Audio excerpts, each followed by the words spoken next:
الرحيم مالك يوم الدين إياك نعبد وإياك نستعين اهدنا الصراط المستقيم صراط الذين أنعمت عليهم غير المغضوب عليهم ولا الضالين بسم الله الرحمن الرحيم قل هو الله أحد الله الصمد لم يلد ولم يولد ولم يكن له كفوا أحد بسم الله الرحمن الرحيم قل هو الله أحد الله الصمد لم يلد ولم يولد ولم يكن له كفوا أحد بسم الله الرحمن الرحيم قل هو الله أحد الله الصمد لم يلد ولم يولد ولم يكن له كفوا أحد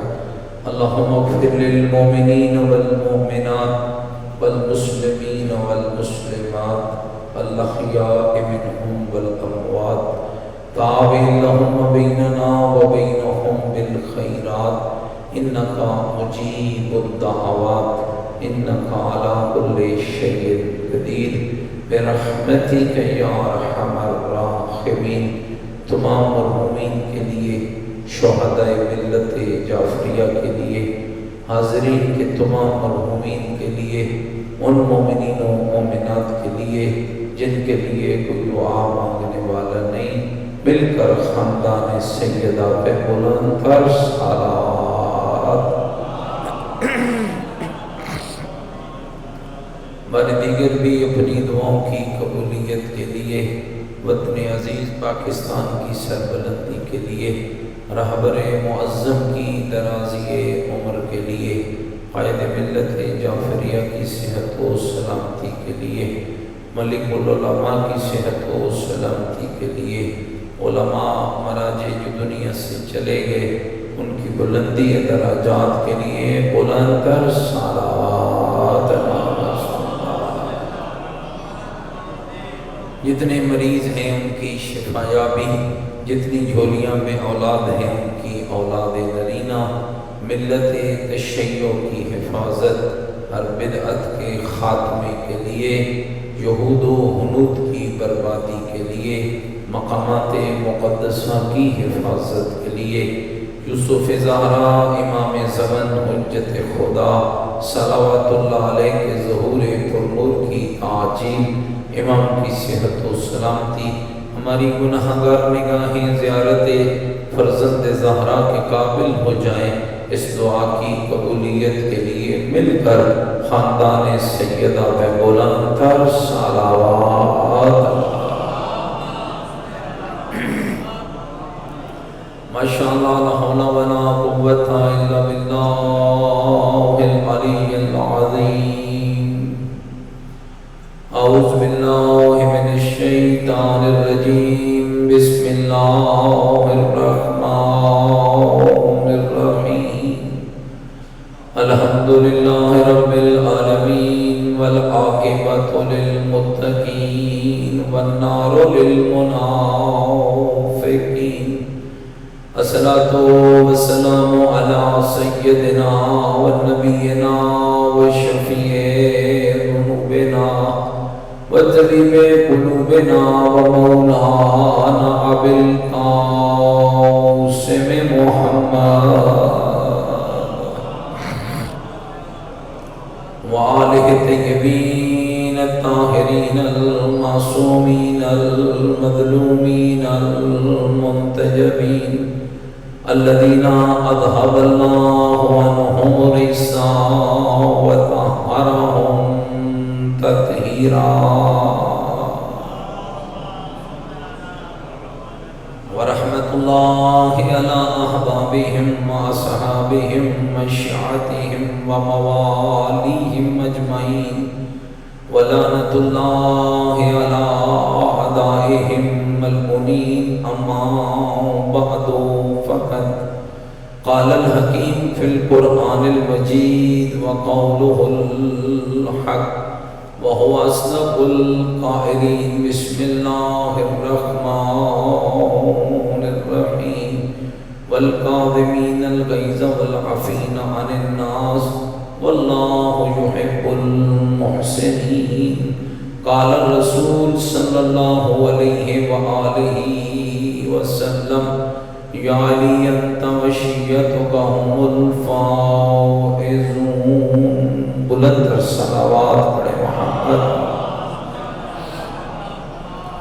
نعرہ تکبیر، نعرہ تکبیر، نعرہ تکبیر، نعرہ رسالت، نعرہ رسالت، نعرہ حیدری، نعرہ حیدری، حسینیت، مل کے بولے حسینیت، اپنی ایمان کا اعلان کریں حسینیت، عقیدوں کا اظہار کریں حسینیت، نیکیوں کا وعدہ کریں حسینیت، سیرت آل محمد علیہ السلام پر چلنے کا عہد کریں، پوری طاقت سے جواب دیں حسینیت، قرآن والے بیت سے محبت قدم بھریں، پوری جرت سے جواب دیں حسینیت، یزیدیت، یزیدیت، یزیدیت، بلند کر صلوات اللہ۔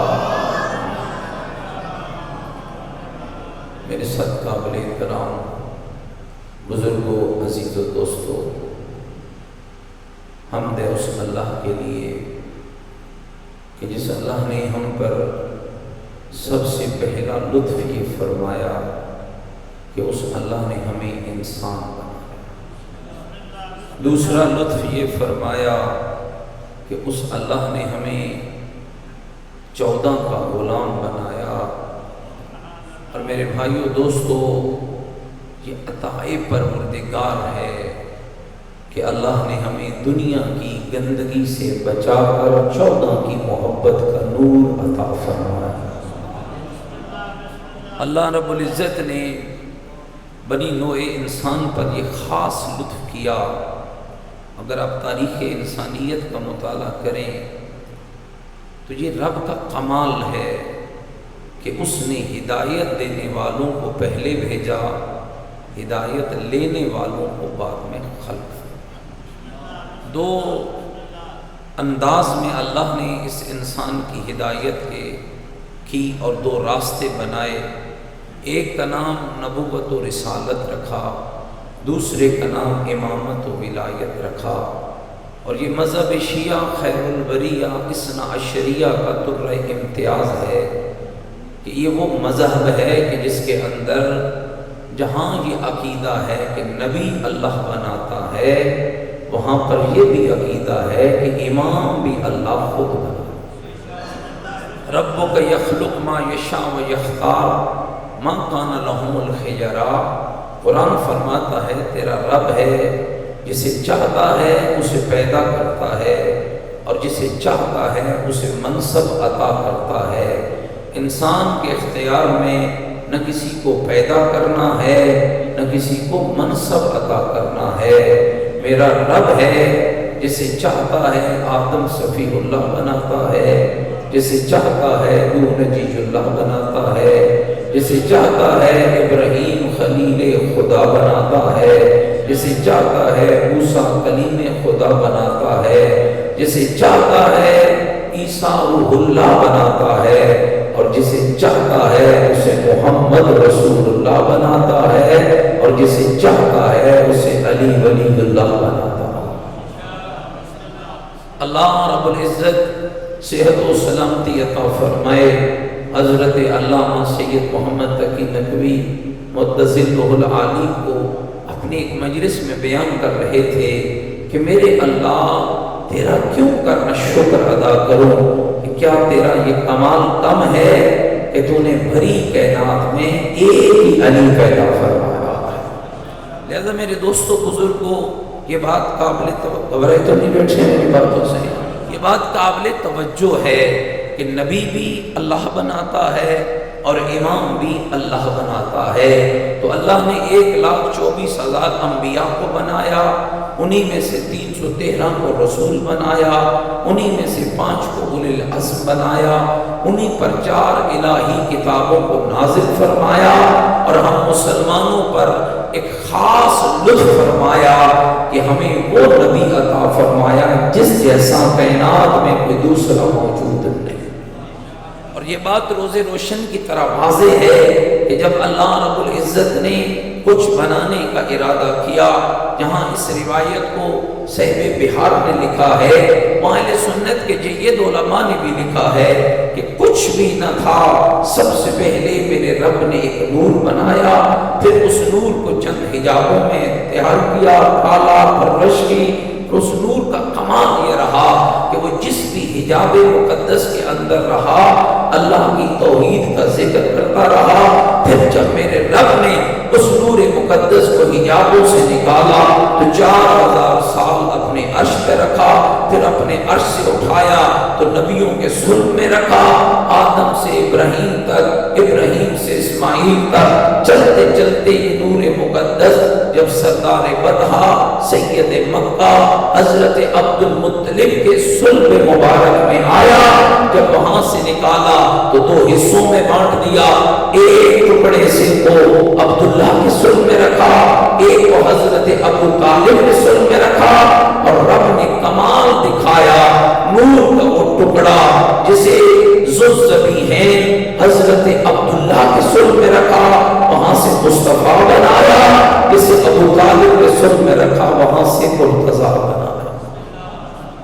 لہذا مومنین یاد رکھنا، سلسلہ نبوت ہو یا سلسلہ امامت ہو، یہ دونوں میرے رب کے بنائے ہوئے سلسلے ہیں، اور یہ ہم شیعان حیدر کرار پر رب کا خاص لطف ہے کہ اللہ رب العزت نے جتنا مضبوط ایمان ختم نبوت پر شیعان حیدر کرار کا ہے، اتنا کسی اور مکتب کا ہو ہی نہیں سکتا ہے۔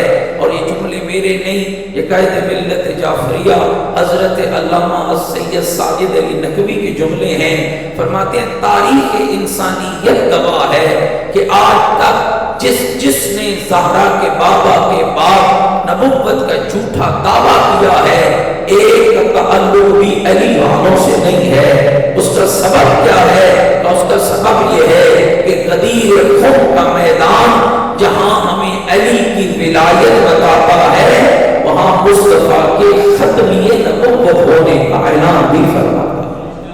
اسی ایک میسج میں، اسی ایک مرحلے میں رسول اللہ پر نبوت ختم ہو رہی ہے، علی سے امامت شروع ہو رہی ہے، اور ہمیں پھر یہی پاکیزہ نبی سمجھاتا ہے کہ میرے بعد جو سلسلہ ہدایت ہے اس کا نام امامت و ولایت ہے۔ اور جب یہ امامت و ولایت کا سلسلہ چلا، اور میرے محترم سامعین یہ عرض کرتا چلو کہ یہ جو غدیر خم کا میدان سجا تھا، اس پر فقط علی مولا کی ولایت کا اعلان نہیں ہوا تھا، بلکہ نظام ولایت علی کا اعلان ہوا تھا، جس نظام ولایت علی کے اندر کبھی ہمیں علی نظر آتا ہے، کبھی حسن مجتبیٰ نظر آتا ہے، کبھی حسین شہید کربلا نظر آتا ہے، کبھی زین العابدین نظر آتے ہیں، کبھی محمد باقر علم نظر آتے ہیں، کبھی جعفر صادق نظر آتے ہیں، اور کبھی وہ ہادی برحق نظر آتا ہے جس کا نام رب نے موسیٰ رکھا ہے اور لقب قاظم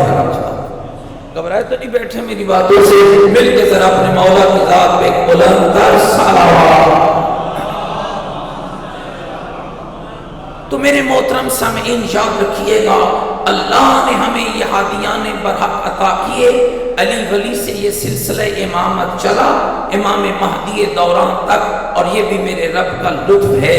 میں اکثر کہا کرتا ہوں لوگوں کے ہادی سامنے رہ کر وہ کام نہ کر سکے جو ہمارا غیبت کے پردے میں بیٹھ کے کر رہا ہے، کہ تیری سانسوں کا چلنا، کہ تیری آنکھوں کا دیکھنا، یہ رزق کا بٹنا، یہ آسمان اور زمین کے رشتے کا قائم رہنا، یہ بارہویں کا صدقہ نہیں تو پھر اور کیا ہے۔ جب آپ جمعے کا خطبہ سنتے ہیں اس میں مولانا اس دوسرے خطبے میں پڑھتا ہے وَبِهِ رُزِقَ الْوَرَىٰ وَبِوَجُودِهِ ثَبَتَتِ الْأَرْضُ وَالسَّمَاءُ کہ میرا 12واں ہادی وہ ہے جس کے صدقے میں اللہ پوری کائنات کو رزق عطا کرتا ہے اور جس کے صدقے میں زمین اور آسمان کا یہ رشتہ قائم ہے۔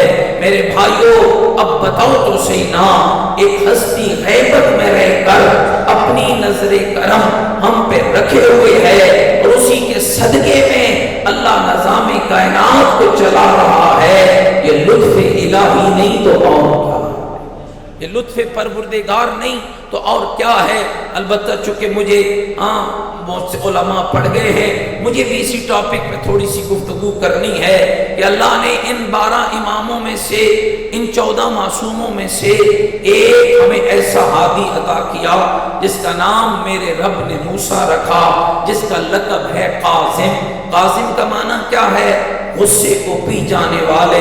خدا کی قسم میں نے تاریخ میں پڑھا اور یہ 2 ہستیوں کے متعلق پڑھا، ایک زین العابدین مولا کے متعلق پڑھا، ایک امام موسیٰ بن جعفر علیہ السلام کے متعلق پڑھا کہ جب امام کا غلام، امام کی کنیز، امام کا نوکر کوئی غلطی کر بیٹھتا، کوئی نقصان ہو جاتا تو امام کے غصے کو کیسے ٹھنڈا کرتے؟ جب امام کے سامنے آتے تو امام کے غضب کو ٹھنڈا کرنے کے لیے قرآن کی اس آیت کی تلاوت کرتے، وَالْقَاظِمِينَ الْغَيْظَ وَالْعَافِينَ عَنِ النَّاسِ وَاللَّهُ يُحِبُّ الْمُحْسِنِينَ۔ غصے کو پینے والے، لوگوں کو معاف کرنے والے، اللہ ایسے نیکوکاروں کو بہت پسند کرتا ہے۔ ادھر غلطی کرنے والا غلام آیت کی تلاوت کرتا، ادھر میرا 7واں امام فرماتا جا میں نے تمہیں راہ خدا میں معاف بھی کیا ہے، آزاد بھی کر دیا، معاف بھی کر دیا ہے، آزاد بھی کر دیا ہے۔ سامعین، جس امام کی زندگی تقوی سے عبادت ہے، عبادت سے عبادت ہے، ریاضت سے عبادت ہے۔ ابھی آپ سن رہے تھے مولانا سے کہ جو گلی سے گزرتے ہوئے ہدایت کا وہ پیغام نشاور کرتے تھے کہ پھر سننے والا قیامت تک کے لیے ایسی ہدایت لے جاتا کہ اللہ اس کے معیار کو بلند کر دیتا، اللہ اس کی عظمت کو بلند کر دیتا۔ کبھی کبھی میں سوچتا ہوں کہ ہم کس قدر الٹے جا رہے ہیں، ہماری محافل کی روح کو کھینچا جا رہا ہے، ہمارے جشن مبارک۔ میرے محترم سامعین، یاد رکھنا، جیسے نماز عبادت ہے ایسے ذکر اہل بیت کی عبادت ہے، جیسے روزہ عبادت ہے ایسے عزاداری حسین بھی عبادت ہے، ایسے جشن امیر المومنین بھی عبادت ہے، ایسے جشن معصوم بھی عبادت ہے۔ کبھی 18 چک والو آپ نے دیکھا ہے کہ نماز کسی نے ڈھول کے ساتھ پڑھی ہو؟ کبھی دیکھا ہے کہ حج ڈھول کے ساتھ کیا ہو؟ نہیں۔ نماز جب ڈھول کے ساتھ پڑھنا حرام ہے تو معصوم کی خوشی ڈھول کے ساتھ منانا جائز ہے۔ اور یاد رکھو، آنے والا دور مشکل ترین دور ہے، اپنی نسلوں کی حفاظت ضروری ہے، اپنے نظریے کی حفاظت ضروری ہے، اپنے قوم کی حفاظت ضروری ہے، اپنے آئمہ کی تعلیمات کی حفاظت ضروری ہے، اور یہ سمجھانا ضروری ہے جشنوں کی تاب پر اور بدماشیوں کے انداز میں فسق و فجور ہوتا ہے، آل بیت کا ذکر نہیں ہوتا ہے۔ آل بیت کا ذکر پاک ہے، اور پاکوں کے ذکر میں کردار کا پاک ہونا بھی ضروری ہے، سیرت کا پاک ہونا بھی ضروری ہے۔ جب تک کردار پاک نہیں ہوگا، جب تک سیرت پاک نہیں ہوگی، اس لیے کہ انما یرید اللہ لیذھب عنکم الرجس اہل البیت ویطہرکم تطہیرا کی آیت کا مصداق کون ہے؟ پیغمبر خدا سے لے کر مہدی دوران تک آپ کے سارے آئمہ اس آیت کا مصداق ہیں۔ تو سامعین، جب سارے مصداق ہیں تو پھر ماننا پڑے گا جیسے یہ 14 پاک ہیں ایسے ان کا ذکر بھی پاک ہے، ایسے ان کا راستہ بھی پاک ہے۔ تو پاکوں کے ذکر میں شیطان کا کیا کام؟ اہل بیت کے ذکر میں فسق و فجور کا کیا کام؟ تو اب اگر یہ میسج پہنچ گیا تو ذرا اگلی بات سنیے گا۔ آپ کے 7ویں امام کی سیرت یہ ہے کہ گلی سے گزر رہے ہیں، ایک گھر گانے بجانے کی آواز آ رہی ہے۔ امام افسوس کرتے ہوئے گزر رہے تھے کہ اچانک اس گھر سے ایک کنیز نکلتی ہے۔ امام اس سے پوچھتے ہیں یہ کس کا گھر ہے؟ کہنے لگی یہ آزاد کا گھر ہے۔ میرے ساتھ میں امام فرماتے ہیں ہاں واقعاً یہ آزاد کا گھر ہے، اگر بندہ ہوگا تو بندوں والے کام کرتا، یہ فسق و فجور کی محفلیں نہ سجاتا۔ کہتے ہیں وہ کنیز واپس پلٹ کے جاتی ہے، جب اس کا آقا پوچھتا ہے باہر گئی تو دیر کیوں لگا دی؟ کہنے لگی ایک سفید ریش، ایک نورانی شکل والا ایک بزرگ ملا تھا، تب پھر انہوں نے مجھ سے سوال کیا یہ کس کا گھر ہے؟ تو نے کیا کہا؟ تو میں نے کہا یہ آزاد کا گھر ہے۔ تب پھر انہوں نے کیا کہا؟ تو انہوں نے ایک ٹھنڈی آہ بھری اور فرمایا ہاں واقعاً یہ آزاد کا گھر ہے، اگر یہ بندہ ہوگا تو بندگی کرتا، اگر کسی کا غلام ہوتا تو انداز غلامی اختیار کرتا۔ کہتے ہیں ننگے پاؤں وہ شخص دوڑتا ہے۔ امام کچھ سفر کر کے آگے چلے گئے، امام کے قدموں پہ گر پڑا اور یہی روئے روئے کہہ رہا ہے اے رسول کا بیٹا، اے بطول کا لاڈلا، اے آل محمد کے گھرانے کے چشم و چراغ، اے میرے آقا و مولا موسیٰ بن جعفر، آج تک مجھے کسی نے بتایا ہی نہیں ہے کہ بندہ کون ہوتا ہے، آزاد کون ہوتا ہے، بندہ کسے کہتے ہیں، آزاد کسے کہتے ہیں۔ مولا جو گزر چکی ہے پچھلی معافی لے دے، اگلی زندگی ویسے گزاروں گا جیسے آقا آپ پسند کریں گے۔ خدا کی قسم ایسا قدم ہائے موسیٰ کاظم سے لپٹا کہ جب تک ہدایت نصیب نہیں ہوئی امام کے در کو نہیں چھوڑا، اور پھر ایسی ہدایت نصیب ہوئی کہ ننگے پاؤں امام سے ہدایت لینے آیا تھا نا تو نام پڑ گیا بشر حافی، جب تک زندہ رہا ننگے پاؤں زندہ رہا۔ اور کہتے ہیں پھر اللہ نے اپنے بندے کو کمال کیا عطا کیا، جس گلی سے بشر حافی نے گزرنا ہوتا تھا حیوان بھی اس گلی سے نہیں گزرتے تھے کہ کہیں ایسا نہ ہو اس گلی سے اللہ کے ولی نے گزرنا ہے اور ہمارے گوبر سے اس کے پاؤں آلودہ نہ ہو جائے۔ خدا کی قسم دوستو، جو آئمہ کے در پہ جھک کر کردار کا ولی بنتا ہے، کائنات میں اللہ اس کی عزت کو واضح فرما دیتا، اس کے معیار کو واضح فرما دیتا۔ یا علی یا علی، اللہ اس کی سیرت کو۔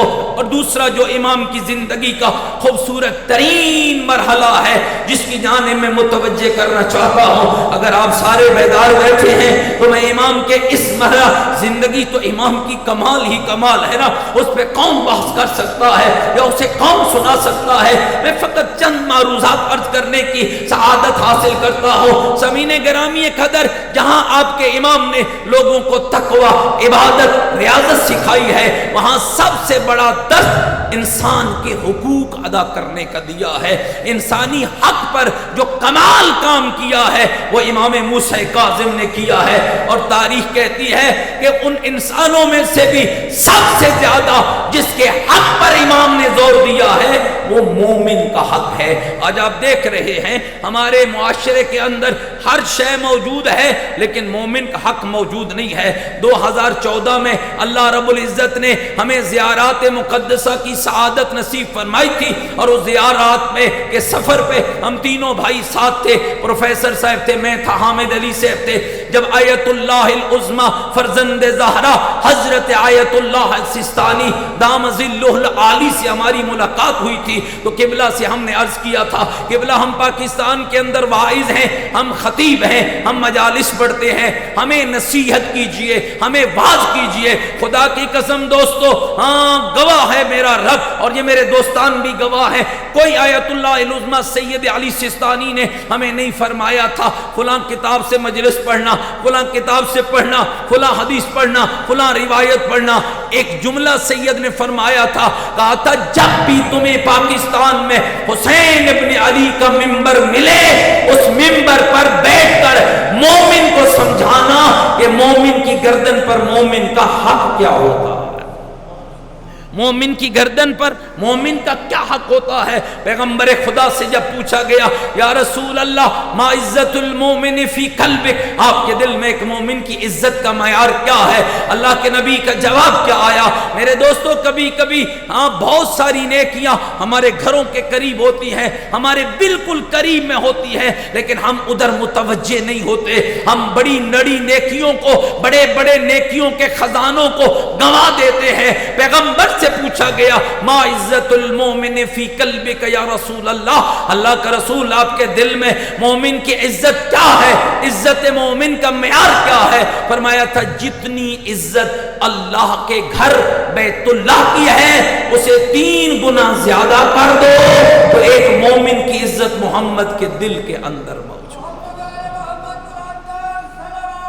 اللہم صلی علی محمد وآل محمد، جتنی عزت بیت اللہ کی ہے اسے 3 گنا زیادہ کر دو۔ اور جب میرے 5ویں امام حضرت امام محمد باقر علیہ السلام سے سوال کیا گیا مولا فرمائیے تو صحیح مومن کا مومن سے رشتہ کیا ہے، مومن کا مومن سے تعلق کیا ہے؟ تو سنو گے امام نے جواب کیا فرمایا، المومن للمومن کالرأس من الجسد، ایک مومن کا دوسرے مومن سے وہی رشتہ ہے جو سر کا جسم کے ساتھ ہے۔ سر میں تکلیف ہو تو جسم تکلیف زدہ ہوتا ہے، جسم میں تکلیف ہو تو سر میں تکلیف ہوتی ہے۔ اس کا معنی کیا ہے؟ اس کا معنی یہ ہے جب ایک مومن کو تکلیف ہو تو دوسرے کو تکلیف ہوتی ہے، جب ایک خوش ہو تو دوسرا خوش ہوتا ہے، اور اگر معاملہ اس کے الٹ ہو جائے کہ مومن خوش ہو تو دوسرے کو حسد ہو جائے اور مومن تکلیف میں ہو تو وہ خوش ہو جائے، تو پھر اسے اپنے ایمان کا علاج کرانا چاہیے، اپنے ایمان کو چیک کرنا چاہیے، اس لیے کہ ایمان حق کی ادائیگی کا نام ہے، ایمان کردار کی پاکیزگی کا نام ہے۔ اور میرے محترم سامعین جب ہم حضرت امام موسیٰ کاظم علیہ السلام مل کے ایک صلوات پڑھے مولا کی ذات پر، تو میری گل شل سمجھ آ رہی ہے میرے دوستو بزرگو؟ جب ہم امام کی زندگی پہ نگاہ دوڑاتے ہیں 2 کردار مجھے سیرت امام موسیٰ کاظم میں کوئی عجب نظر آتے ہیں۔ ایک امام کا شیعہ ہے جس کا نام تاریخ نے صفوان جمال لکھا ہے، صفوان اس کا نام ہے، جمال جمل کی جمع ہے، جمل عربی میں اونٹ کو کہتے ہیں، یہ اونٹوں کا کاروبار کرتا ہے، جیسے آج کل کرائے پہ گاڑیاں چلتی ہیں وہ زمانے میں اونٹ چلتے تھے۔ کہتے ہیں یہ صفوان امام کا لائق ترین شیعہ ہے، ہارون الرشید بادشاہ ہے، دشمن اہل بیت ہے، یہ صفوان کو بلاتا ہے، کہتا ہے صفوان میں سفر حج پہ جا رہا ہوں، مجھے کرائے پر تیرے اونٹوں کی ضرورت ہے۔ حضرت صفوان وعدہ کر کے وہاں سے نکل پڑتے ہیں اور یہ خبر میرے 7ویں امام تک پہنچ جاتی ہے۔ امام صفوان کو اپنے گھر بلاتے ہیں، صفوان جب بارگاہ امامت میں حاضر ہوتا ہے تو امام پوچھتے ہیں صفوان تیرے اونٹ کہاں ہیں؟ مولا میں نے کرائے پر دے دیے۔ صفوان کس کو دے دیے؟ مولا میں نے ہارون کو دے دیے۔ امام غضبناک ہوئے، فرمایا کیا تو جانتا نہیں ہے کہ ہارون ہمارا دشمن ہے؟ کیا تیرے علم کے اندر نہیں کہ وہ ہمارا دشمن ہے؟ ہاں مولا جانتا ہوں، لیکن میں نے معصیت کے لیے نہیں دیے، میں نے گناہ کے لیے نہیں دیے، میں نے سفر حج کے لیے دیے۔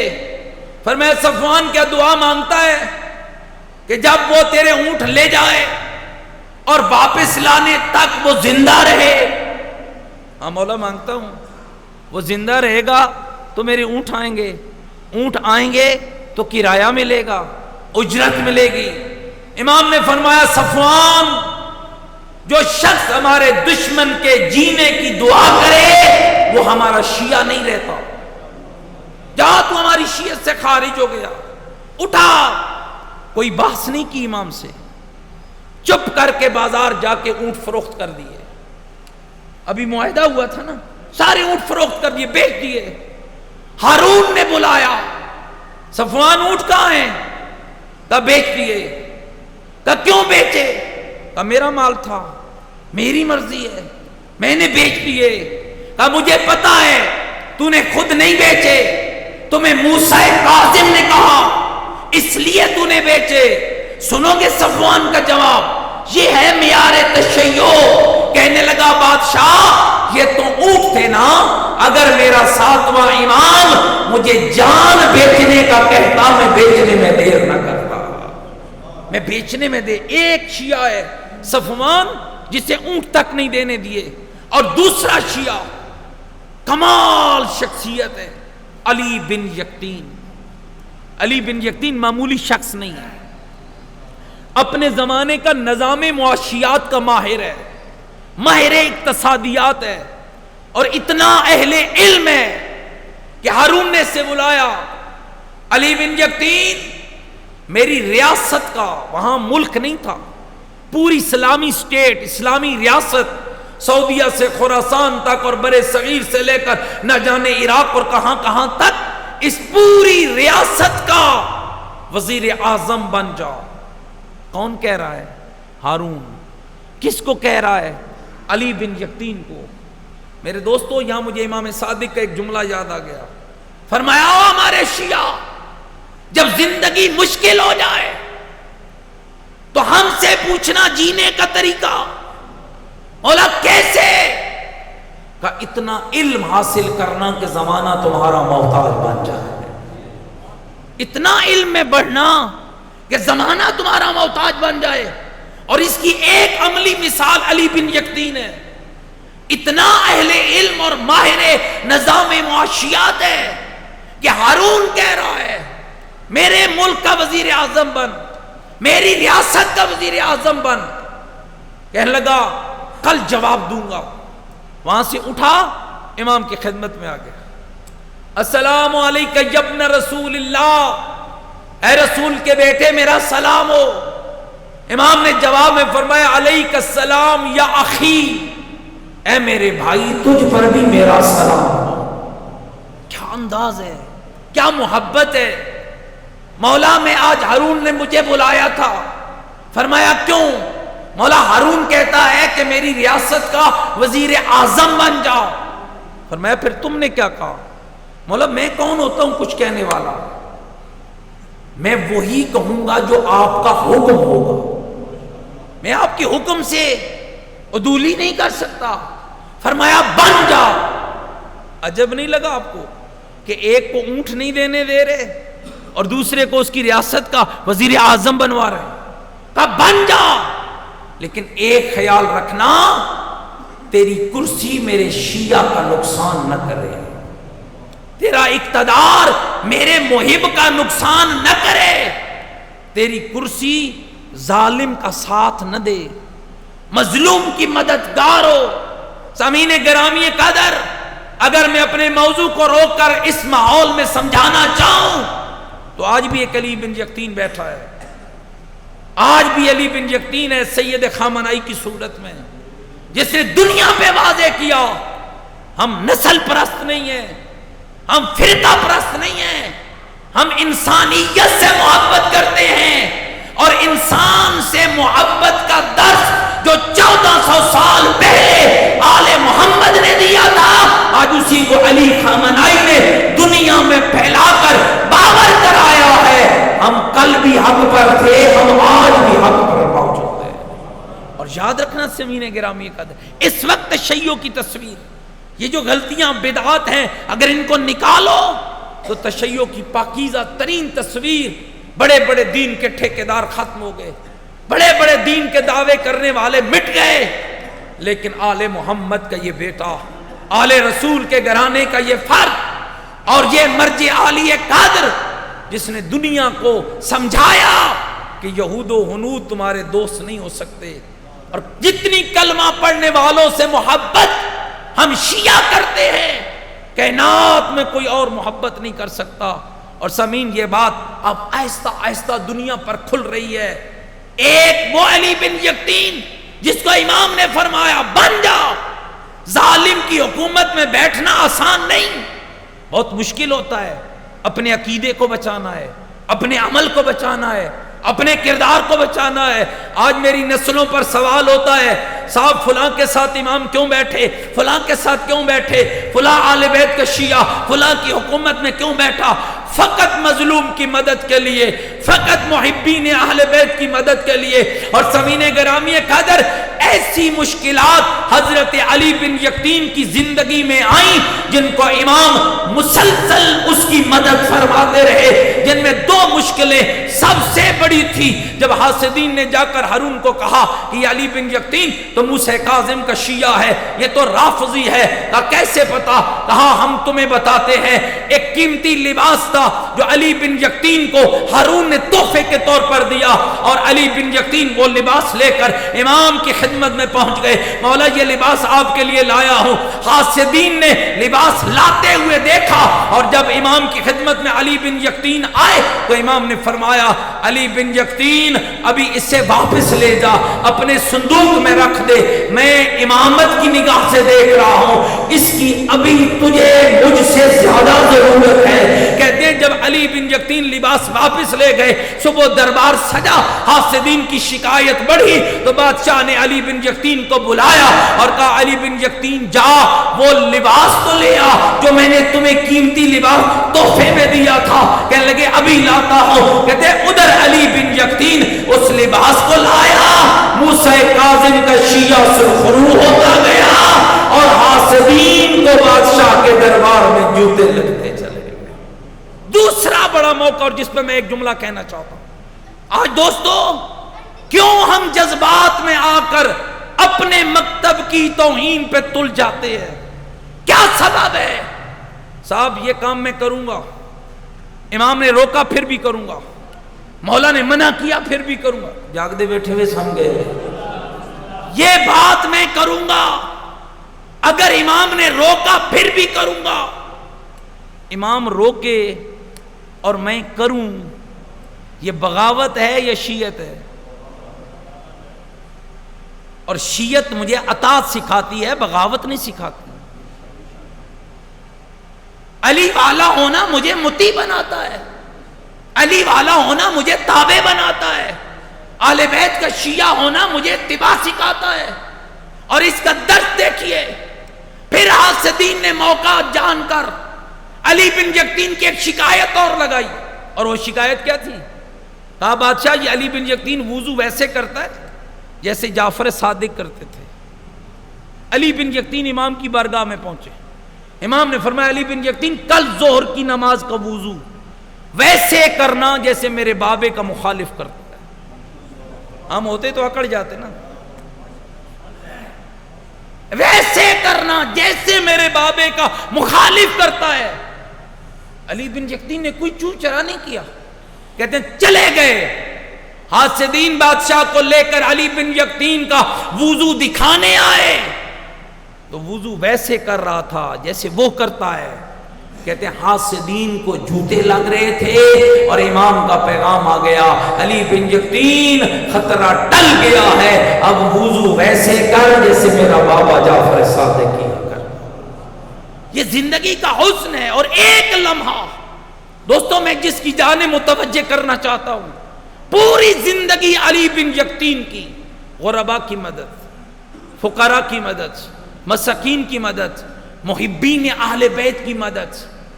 ایک زندگی میں واقعہ ایسا ہوا، ابراہیم کوفی ایک شخص ہے، کوفے کا رہنے والا ہے. میرے مومن بھائیوں میں ایک لفظ کہنے لگا ہوں، اس پہ غور کرنا. میں ایک کرسی پہ بیٹھا ہوں نا، میں ایک ادارے میں بیٹھا ہوں، افسر ہوں، مثال دے رہا ہوں. ایک بندہ میرے پاس آتا ہے، اسے خبر ملی کہ یہ شیعہ ہے، اسے پتا چلا کہ یہ مومن ہے، کام بھی اس کا جائز ہے، ناجائز کی اسلام اجازت نہیں دیتا، ناجائز کی تشیع اجازت نہیں دیتی، جائز کام ہے. اور وہ گھر سے اس لیے نہیں نکلا کہ کرسی پہ سید بیٹھا ہے، ملک بیٹھا ہے، خان بیٹھا ہے، چودھری بیٹھا ہے، نہ وہ فقط یہ سوچ کے نکلا کہ فلاں ادارے کی فلاں کرسی پہ علی والا بیٹھا ہے. معصوم کے کلام کا خلاصہ بیان کر رہا ہوں. فرمایا اگر وہ تجھے علی والا جان کر آئے تو اس کی دل جوئی کرنا، اس کی مدد کرنا، اس کی نصرت کرنا. کیوں؟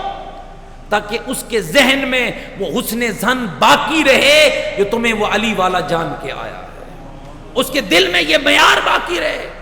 ابراہیم کوفی کوفہ سے چلا بغداد، دارالخلافہ تھا نا اس دور میں، بغداد گیا، دک الباب کیا، اندر سے غلام آیا، کہا غلام جاؤ علی بن یقطین کو کہو کہ موسیٰ کاظم کا ایک شیعہ آیا ہے، نام جس کا ابراہیم ہے۔ کہتے ہیں جب گیا غلام اندر، تھوڑی دیر کے بعد پلٹا تو کہا علی بن یقطین کہہ رہے ہیں میں ابھی مصروف ہوں، ابھی میرے پاس وقت نہیں ہے، پھر آنا۔ کہتے ہیں پھر تاریخ میں دوبارہ ابراہیم کبھی نہیں آیا۔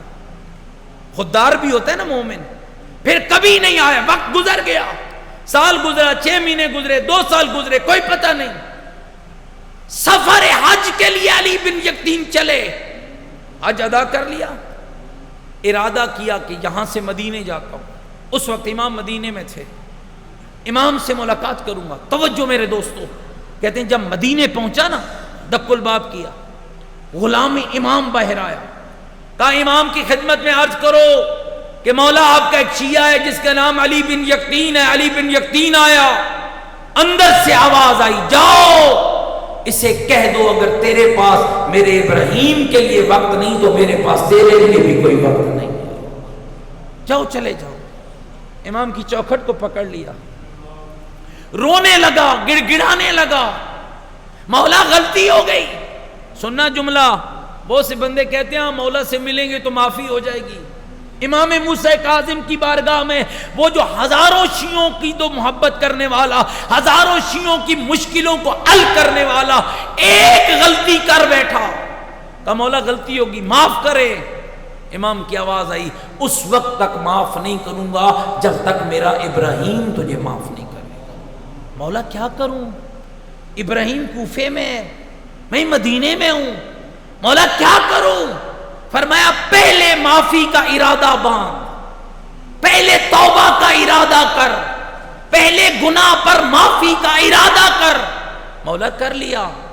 مولا مجھے پتہ ہے آپ اس وقت تک معاف نہیں کریں گے جب تک ابراہیم معاف نہیں کرے گا، لیکن مولا کیا کروں، ابراہیم کوفے میں ہے۔ سنو گے دوستو، سنو گے امام کا جواب کیا آیا؟ فرمایا ارادہ تو کر، پہنچانا ہمارا کام ہے۔ مولا کیسے؟ فرمایا جنت البقیع میں چلا جا، کھجور کا ایک درخت ہے، اس درخت کے نیچے ایک سواری کھڑی ہے، اس پہ بیٹھ جانا، آنکھیں بند کرے گا تو مدینہ ہوگا، آنکھیں کھولے گا تو کوفہ ہوگا۔ کہتے ہیں گئے، سواری پہ بیٹھے، توجہ، آنکھیں بند کی مدینہ، آنکھیں کھولی کوفہ۔ وہی حضرت ابراہیم کے گھر کی گلی، دق الباب کیا، ایک شخص نکلا، سر کے بال پورا گندا، وہ سیدھا سے کپڑے، اور کہنے لگا اے وزیر اعظم آپ اور میرے دروازے پر۔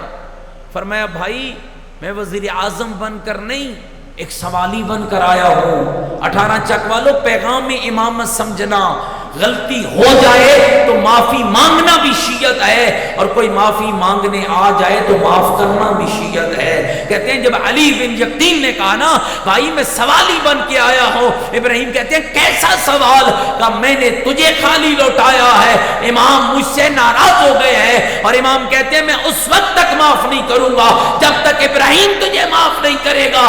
کہتے ہیں رونے لگے حضرت ابراہیم، اور فوراً کہا او میرا بھائی اگر میری وجہ سے امام تم سے ناراض ہوئے ہیں تو میں تجھے اسی امام کے صدقے میں معاف کرتا ہوں، اسی امام کے صدقے میں معاف کرتا ہوں۔ کہتے علی بن یقطین نے کہا نہیں ابراہیم ایسے معافی نہیں مانگتا، میں اپنا رخسار زمین پہ رکھتا ہوں، تو اپنا مٹی والا گرد آلود پاؤں میرے رخسار پہ لگا تاکہ میں مولا کو بتا سکوں مولا تیرے شیعہ کے پاؤں کی مٹی میرے رخسار پہ لگے، گواہی دے رہی ہے میں نے معافی مانگی ہے، اس نے مجھے معاف کر دیا۔ میرے دوستو اپنے اس امام کی زندگی کو پڑھیے، اپنی نسلوں کو سیرت امام سے آشنا کرائیے۔ لوگ تو زندان میں جاتے تھے، نبی سنے تھے نا مولانا سے، ایک فاحشہ عورت کو بھیجا گیا۔ کون کون سا ظلم ہے جو اس بدبخت ہارون نے امام پہ روا نہیں کیا۔ کہتے ہیں جب وہ باہر نکلی تو وہ اپنے گناہوں سے توبہ کر کے نکلی۔ ہارون غضبناک ہوا، کہ میں نے تجھے کس لیے بھیجا تھا؟ کہنے لگی او بادشاہ تیری دولت پہ اللہ لعنت کرے، مجھے اس دولت کی ضرورت نہیں. جتنی دیر میں اس زندان میں رہی سفید کپڑے کے نیچے ہڈیوں کا ایک ڈھانچہ دیکھا جس کی زبان پہ اللہ کے ذکر کے سوا کچھ اور جاری نہیں. کہتے ہیں نہ ٹھنڈی ہوئی اس بدبخت کی آگ. اور اس نے 2 اشخاص بھیجے جن کو کہا کہ جاؤ امام پہ ظلم کرو. کہتے ہیں 24 گھنٹے کے بعد، احسن المقال میں لکھا ہے 24 گھنٹے کے بعد جب وہ دونوں واپس پلٹے نا، ایک روزہ دار بن چکا تھا، ایک نمازی بن چکا تھا. بادشاہ نے بلا کے کہا کیا ہوا؟ کہنے لگی اس پہ کیسی اذیت دے جس کے وجود سے اللہ کے نور کی خوشبو آتی ہے، جس کے وجود بابرکت سے عبادت الہی کا درس ملتا ہے. کہ جتنی دیر، اور میرے محترم سمین مصاحب آپ نے امام کے سن لیے، میں بھی فقط 2 کے 4 جملے عرض کرنا چاہتا ہوں. مشکل آسان ترین زندان تھا فضل بن ربیع کا زندان یا فضل بن یحییٰ کا زندان، یا آسان تھے. 1 رات امام نے اس زندان میں گزاری، 1 رات گزاری. صبح کو دروغہ زندان سے فرمایا میرا زندان تبدیل کرو. سندھی بن شائق ملون کے زندان میں مورخین کے مطابق امام کو بھیجا گیا. اور یہ کیسا زندان تھا جس میں لوہے کی سلاخیں تھیں، اور لوہے کی سلاخوں کے بیچ جعفر صادق کے بیٹے کا بدن زخمی ہو جاتا، رکوع کرنا مشکل، سجدہ کرنا مشکل، قیام کرنا مشکل. کہتے ہیں کسی شخص نے کہا او مولا، اچھا تھا کہ اس وسیع اور کھلے زندان میں تھے. فرمایا اچھا نہیں تھا، اچھا اب ہے. مولا یہ سلاخیں تیرے بدن کو زخمی کر رہی ہیں. سنو گے عزادارو، امام نے فرمایا او عبد خدا، وہاں میرا بدن سلامت تھا، روح زخمی تھی. یہاں میری روح سلامت ہے، میرا بدن زخمی ہے. مولا وہ کیسے؟ فرمایا وہاں میرے اس زندان کے پڑوس میں ایک مغنیہ کا گھر تھا، گانا بجانے والی کا. میں عبادت خدا میں مشغول ہوتا، وہ فسق و فجور میں مصروف ہوتی. عبادت الہی میں خلل آتا. یہاں میرا بدن سخت زخمی سہی، میں عبادت خدا تو پورے خلوص کے ساتھ کر سکتا. اور میرے دوستو، جن کی زندگیاں تقویٰ سے عبارت ہے، جنہوں نے راہ چلتے ہوئے لوگوں کو ہدایت دی، لیکن خدا کی قسم 2 چیزیں آل رسول کو کھا گئیں. ایک آگ کھا گئی، ایک زہر کھا گئی. بس اگر غور کرو تو یہ بہت بڑا مصائب ہے. رسول اللہ کے بعد آگ اور زہر نے آل رسول کو کھا لیا. رسول کے بعد کبھی مدینہ جلا، کبھی کربلا جلی. اور پھر آپ حیران ہوں گے، مدینہ ایک بال نہیں جلا.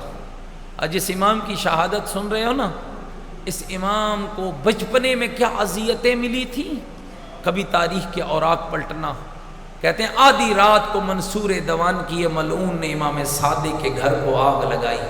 یہ وہ دور تھا جب ننھا سا موسیٰ کاظم تھا.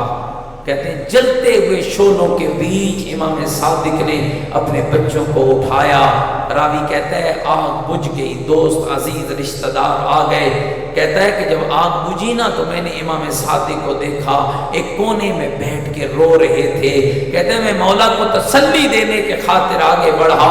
میں نے کہا مولا آگ بجھ گئی ہے، مولا تیرے بچے محفوظ ہیں، مولا تیرا خانوادہ محفوظ ہے، بعید نہیں ہے کہ کہو مولا تیرا موسیٰ کاظم محفوظ ہے. کہتے ہیں کہ امام ایک ایک سوال پر چیخ مارتے.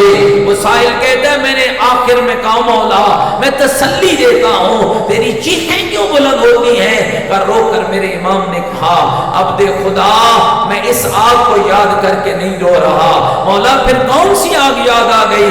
فرمایا شام غریبا، مجھے وہ آگ یاد آ گئی اور جسے لگانے والے تھے بجھانے والا کوئی نہ تھا. لگاتے تھے آگ اور کہتے تھے لوٹو تبرکات علی و بطول کو قیدی بنا کے لے چلو اولاد رسول کو.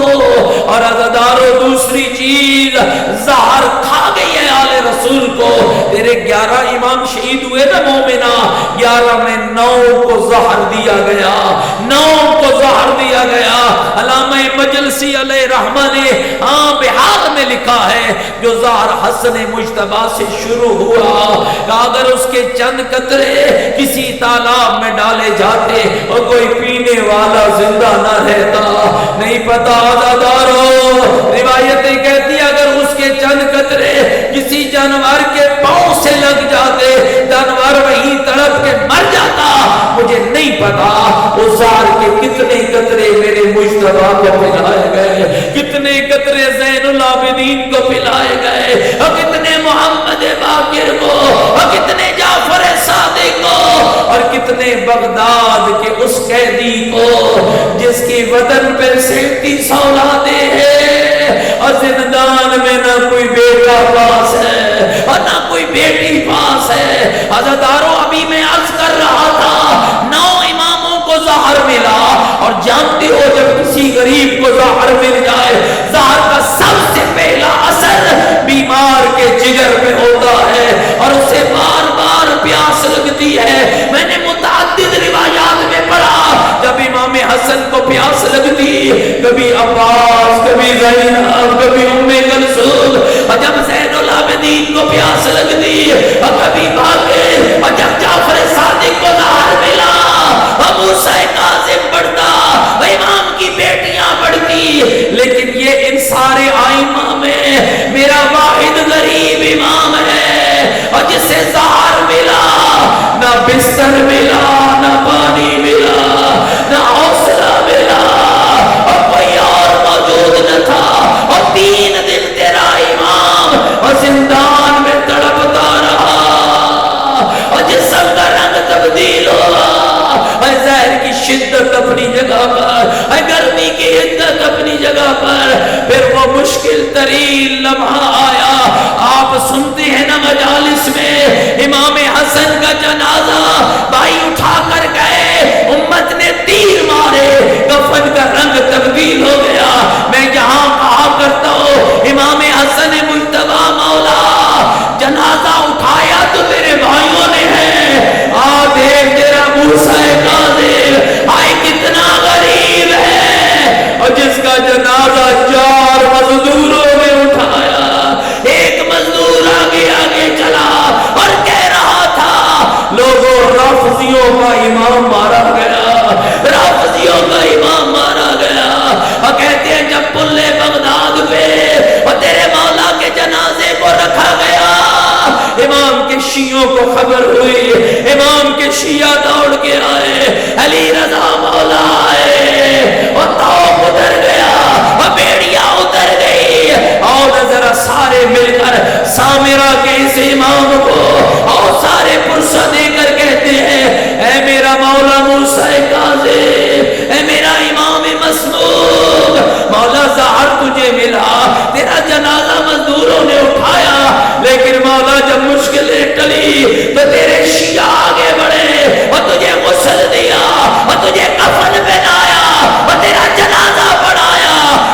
ذرا کربلا میں دیکھ، ایک نہیں 72 جنازہ پڑھا ہے، جنازوں کے درمیان ایک قیدی کھڑا ہے، اور جس کے گلے میں طاق ہے، پیروں میں بیڑیاں ہے، اور جو آواز دے کر کہہ رہا ہے بنی اسد کے لوگوں اور جلدی آؤ، اور مجھے لاشوں کو دفنانا ہے، اور کسی نے آ کر کہا مولا اتنی جلدی کیا ہے؟ سن لو گے مومنو جملہ، آواز آئی جلدی کیوں نہ ہو، میں بازار میں ماں کو چادر مانگتے چھوڑ آیا، میں بازار میں بہنوں کو چادر مانگتے چھوڑ آیا۔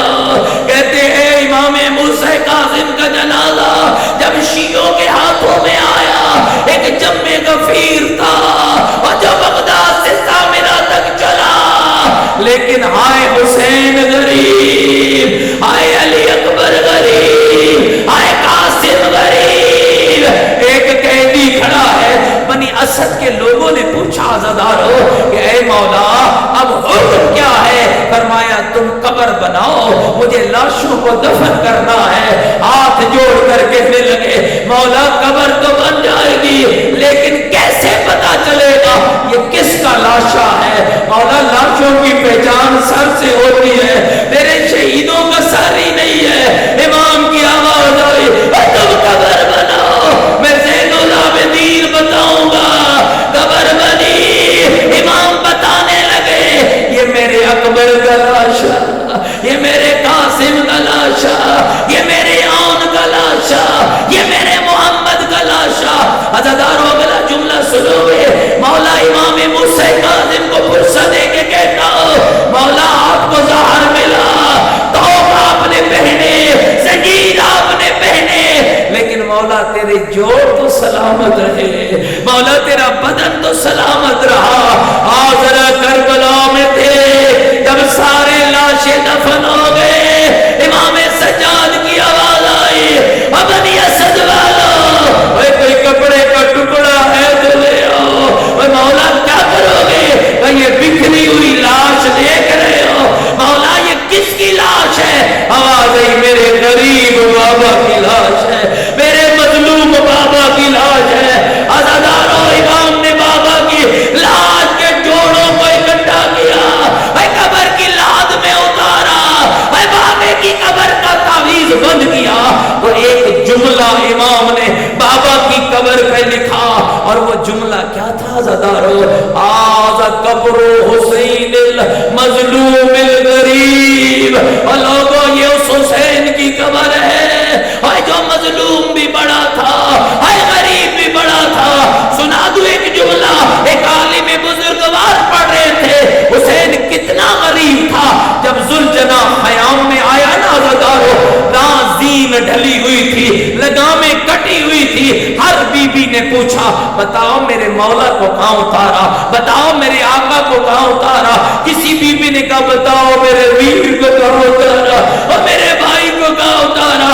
اور جب 4 سال کی سکینہ اپنے بابے کی سواری کی اور لگاموں کو پکڑا، تو ایک لفظ کہا نہیں پوچھوں گی کیسے اتارا، نہیں پوچھوں گی کہاں اتارا، مجھے فقط اتنا بتا، اور میرے بابا کی سواری فقط اتنا بتا، جب تو نے اتارا تھا کسی نے میرے بابے کو پانی پلایا، کسی نے میرے بابے کو پانی پلایا، آئیو میرا پیاسا بابا، انا للہ و انا الیہ راجعون، الا لعنت اللہ علی القوم الظالمین، سیعلم الذین ظلموا ای منقلب ینقلبون۔